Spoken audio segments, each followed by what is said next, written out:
भगवान अद्भुत लीला विहारी हैं। जो बल के समुद्र हैं, जितने भी बलवान हैं उन्हीं के अंश से बलशाली हैं। आज वो महाबली प्रभु भागने की लीला करते हैं, रण से भागने की लीला करते हैं, इसलिए पहले उनकी जय बोलते हैं। बोलो रणछोर भगवान की जय, श्री द्वारिकाधीश भगवान की जय। 18वां संग्राम छिड़ने वाला है जरासंध से।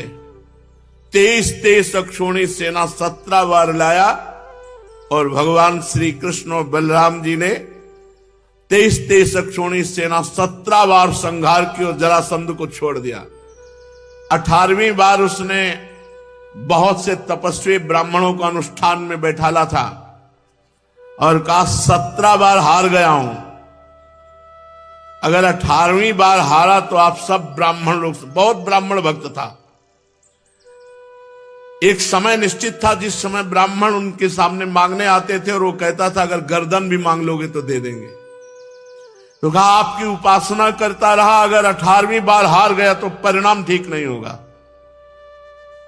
अब सब ब्राह्मण तो भगवान से मनाने लगे, प्रभु अगर आप नहीं हारे तो पता नहीं क्या करे जरासंध। हजारों राजाओं की वो बलि चढ़ाने के लिए बंद किए था, 20,000 शायद ऐसे भैरव बलि देने के लिए, जैसे बकरा बंद किए जाते ऐसे राजाओं को बंद किए था। महाबली जरासंध था, कोई साधारण नहीं था।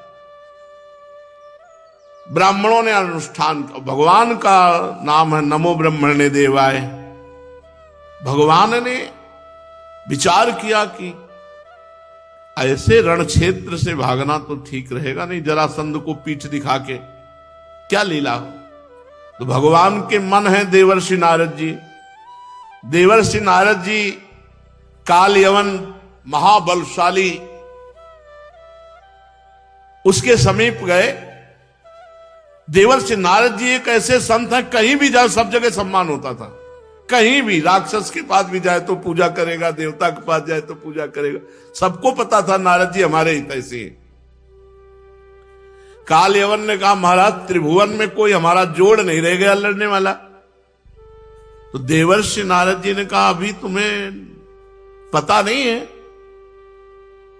श्री कृष्ण चंद्रजू मथुरा में विराजमान, तुम्हारे जैसे वीरों को खूब अच्छे से तृप्त कर देंगे।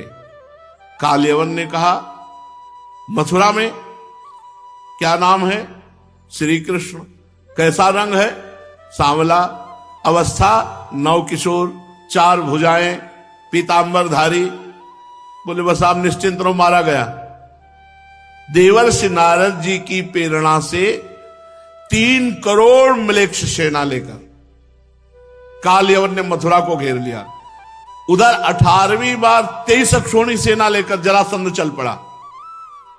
गुप्तचरों ने भगवान को सूचना दी जरासंध का 18वीं बार महासंग्राम होने वाला है। भगवान बलराम जी से कहा ये तो बड़ी समस्या हो गई। 3 करोड़ म्लेच्छों ने मथुरा को घेर लिया और 23 अक्षौणी सेना लेकर 18वीं बार जरासंध आ रहा है। अब तो जरा सी भी चूक हो जाने पर मथुरा वासियों को कष्ट हो सकता है।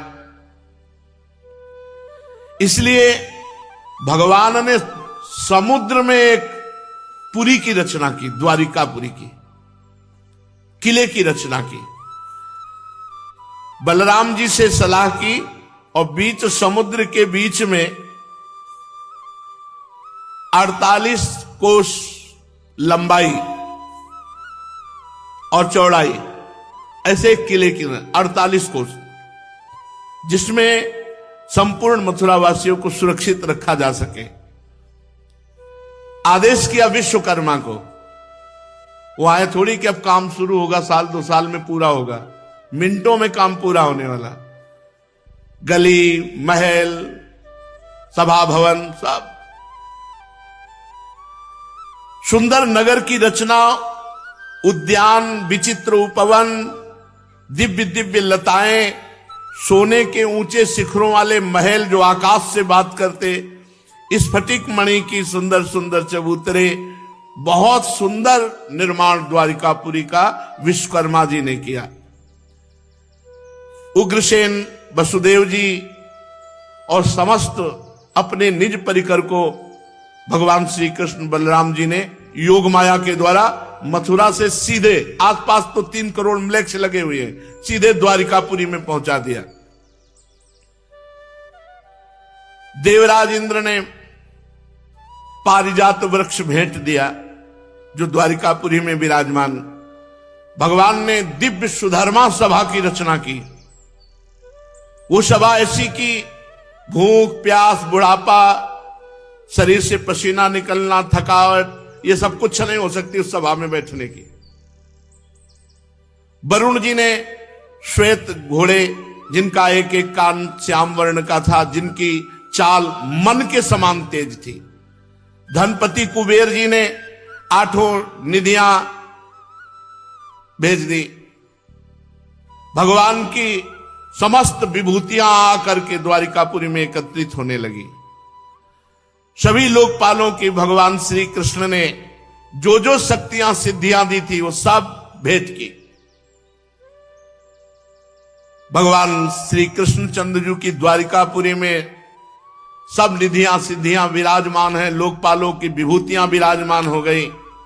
जब देखा कि योग माया के द्वारा सब मथुरावासी सुरक्षित द्वारिकापुरी पहुंच चुके हैं और जो कुछ थोड़ी प्रजा रह गई है उसके लिए बलराम जी को कि एक भी व्यक्ति का कहीं कोई भी अंग भंग ना होने पावे, और गले में कमलों की माला डाली, पीतांबर फहराते हुए मुख्य दरवाजे से मथुरा के निकले। तम विलोक्य विनिष्क्रांत मुज्जिहानमिवोडुपम दर्शनीय तमम श्यामम पीत कौशेवाससम श्रीवत्स वक्ष संभ्राजत कौस्तुभा मुक्त कंधरम प्रसुदीर्घ चतुर्बाहुम नौ कंजारुणे क्षणम। भगवान जब मथुरा के प्रधान द्वार से निकले उस समय ऐसा मालूम हो रहा था एक साथ कई चंद्रमा उदय हुए हो। नील श्याम कांति, श्यामल शरीर अत्यंत दर्शनीय, उस पर रेशमी पीतांबर बिजली की कांति जैसा, वक्षा स्थल पर स्वर्ण रेखा, श्रीवत्स का चिन्ह, गले में कौस्तुभ मणि, अजान बाहु, लंबी लंबी भुजाएं, हाल में खिले हुए कमल के समान कोमल रत्नारे नेत्र, मुख पर मुस्कुराहट, आनंद की राशि राशि अटखेलियां, कपोल की छटा ही निराली, मंद मंद मुस्कान, जो देखे उसका चित्त चुरा ले। कानों में मकराकृत कुंडल झिलमिल झिलमिल कर रहे हैं। नारद जी ने ऐसा ही बताया था। प्रधान द्वार पे काल यवन खड़ा था, आसपास म्लेच्छ सेना घेरे हुई थी। काल यवन ने निश्चित किया यही श्री कृष्ण है, क्योंकि जैसा बताया था देवर्षि नारद जी ने वैसा है। श्रीवत्स चिन्ह, 4 भुजाएं, श्याम शरीर, कमल नेत्र और बनमाला धारण कर मस्ती से निकले, और बड़ी चंचलता है नेत्रों में। यही श्री कृष्ण है। ललकारा उसने, वासुदेव मुझसे युद्ध करो। कालयवन ने, भगवान ऐसे डर पे मानो जैसे कोई डर रहा हो कालयवन से। कालयवन ने देखा है तो डर गया हमारी केवल आवाज से।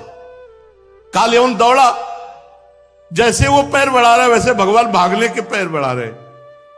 कालयवन ने कहा तो कह रहे थे बहुत वीर योद्धा है, अभी तो आवाज दी और सिकुड़ गया, और हम दौड़े तो भाग पड़ा पीछे की तरफ।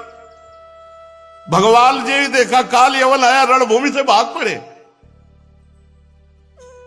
बड़े बड़े योगी जन जिनका ध्यान धरते रहते हैं, कालयवन उनके पीछे दौड़ा। भगवान रण छोड़कर भागे।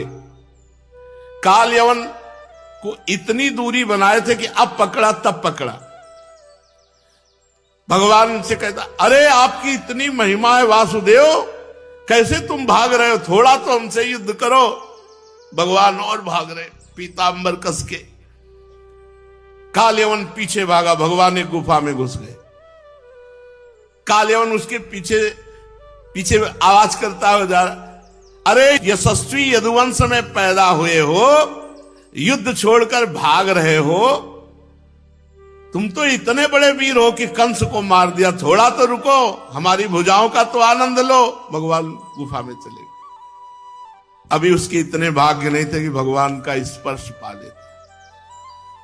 वो आक्षेप करता रहा, भगवान गुफा में प्रवेश कर गए। काल यवन भी पीछे गुस्साता हुआ प्रवेश किया, तो वहां सो रहे थे महाराज मुचकुंद। भगवान ने अपना पीतांबर उड़ा दिया।